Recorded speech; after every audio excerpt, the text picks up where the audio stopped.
রাতের বেলা বাইরে যাওয়ার আগে ভেবেচিন্তে বাইরে যেতে হয়। সাল 2017। এক রাতে আমি আমার আম্মুর সাথে শুয়েছিলাম। রাত আনুমানিক 2:30। বাইরে হালকা বৃষ্টি পড়ছিল। আম্মু ততক্ষণে ঘুমিয়ে পড়েছেন আর আমি শুয়ে শুয়ে ফোন চাপছিলাম। হঠাৎ আমার ফোনটা বন্ধ হয়ে যায়। চেষ্টা করেও পুনরায় অন করতে না পারায় ফোন নিয়ে আমি রান্নাঘরের দিকে যাই, ফোনের কি হয়েছে সেটা দেখার জন্য। কারণ আম্মু ঘুমিয়ে থাকায় আমি রুমের লাইট জ্বালাতে চাচ্ছিলাম না। রান্নাঘরটার বাইরে ল্যাম্পপোস্টের আলোয় আলোকিত।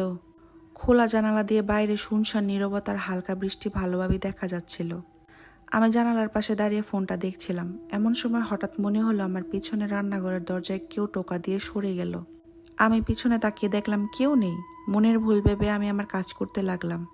আমি আবার শুনতে পেলাম দরজায় কেউ টোকা দিয়েছে। আবার পিছনে তাকিয়ে দেখলাম এবারও কেউ নেই। এখন আমার মধ্যে ভয় কাজ করতে শুরু করলো। আমি দ্রুত রুমে ফিরে চাদর মুড়ি দিয়ে শুয়ে পড়ি বেডে। আমি শুয়ে পড়ার পর মনে হলো কেউ আমার বালিশের পাশে জোরে জোরে দুটো বাড়ি দিল। আমি চাদর সরিয়ে দেখলাম কেউ নেই। আমি আবার চাদর মুড়ি দিয়ে মনে মনে দোয়া পড়তে শুরু করলাম। আর কিছুক্ষণ পরে মনে হলো কিছু একটা আমার গায়ের উপর দিয়ে দৌড়ে চলে গেল ইঁদুরের মতো। আমি তাকিয়ে দেখলাম কিছু নেই। এবার আম্মুকে ডাক দিয়ে বললাম আমার অনেক ভয় হচ্ছে, মনে হয় রুমে কেউ আছে। আম্মু আমার কথা শুনে অবাক হলেন। আমি যেন ভয় না পাই তাই তিনি আমাকে সাহস দিয়ে বললেন, এগুলা কিছু না, তুমি দোয়া পড়ে ঘুমিয়ে পড়ো। আমি আম্মুর কথা মতো দোয়া পড়ছিলাম। তারপর আমার ভয় কমছিল না। মনে হচ্ছিল আমার পায়ের কাছে কেউ বসে আছে, আমার চাদর ধরে কেউ নাড়াচাড়া করছে, সরিয়ে ফেলার চেষ্টা করছে। অনেক সময় ধরে আমার সাথে এসব চলছিল। পাশাপাশি আমার মধ্যে কেমন অস্থিরতা কাজ করছিল। ততক্ষণে ভয়ে গেমে একাকার আমি। তার কিছুক্ষণ পর আমার মনে হলো কিছু একটা আমার চাদরে প্রবেশ করেছে।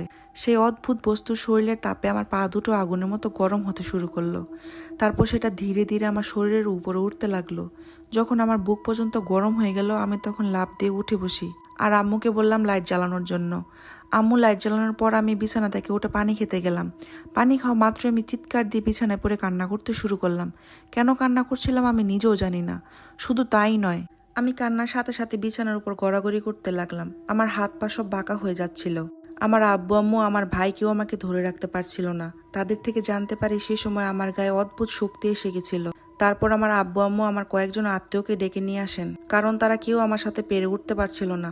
তখন তারা সবাই আমার হাত পা শক্ত করে ধরে আমার পাশে বসে দোয়া পড়তে শুরু করেন। তাদের দোয়া শুনে আমার কান্না আরো বেড়ে যায়। আমি জোরে জোরে চিৎকার করতে থাকি, যেন আমি তাদের দোয়া সহ্য করতে পারছিলাম না। এরকম করতে করতে ফজরের আজান দেয়। আজানের শব্দ শুনে আমি একদম চুপ হয়ে যাই। আমার কান্না থেমে যায়। সবাই মনে করেন আমি ঠিক হয়ে গেছি, কিন্তু না। আজান শেষ হওয়ার সাথে সাথে আমি একই রকমভাবে আবারও কান্না শুরু করি।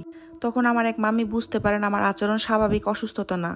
তখন তিনি আব্বা আম্মুকে বলেন আমাকে দ্রুত কোনো হুজুর কিংবা কবিরাজের কাছে নিয়ে যেতে। সেই সকালে